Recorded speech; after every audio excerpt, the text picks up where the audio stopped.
మీరు ఒక విధంగా ఆలోచిస్తే పోరాటమే. ఫైనల్గా మీరు చూస్తే 85 కేంద్ర పథకాలని రివైవ్ చేశాం. పోయిన సంవత్సరం ట్రాక్లో పెట్టాం.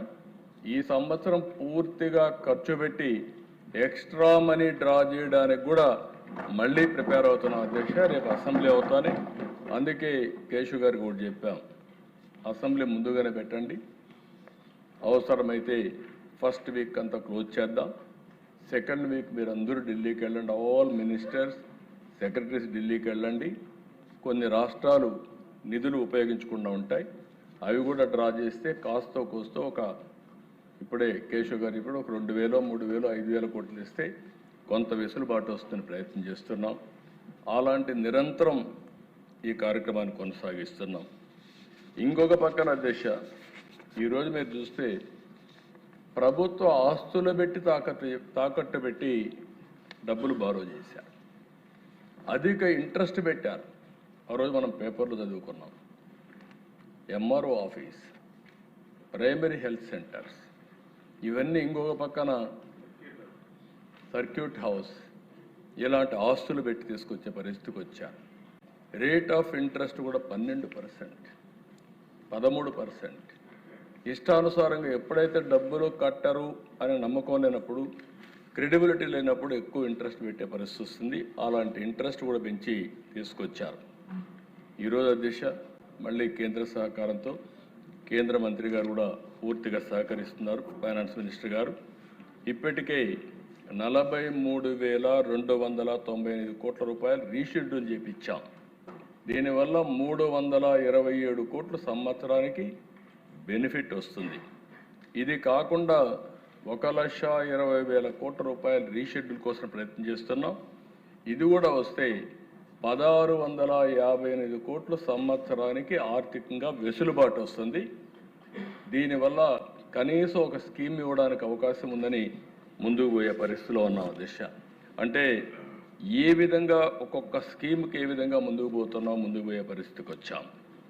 పోలవరం అధ్యక్ష ఈరోజు గర్వంగా చెప్పగలుగుతున్నా, ఆ రోజు ఈరోజు పోలవరం ప్రాజెక్టు సాధ్యమైందంటే అది ఎన్డీఏతోనే సాధ్యమైంది.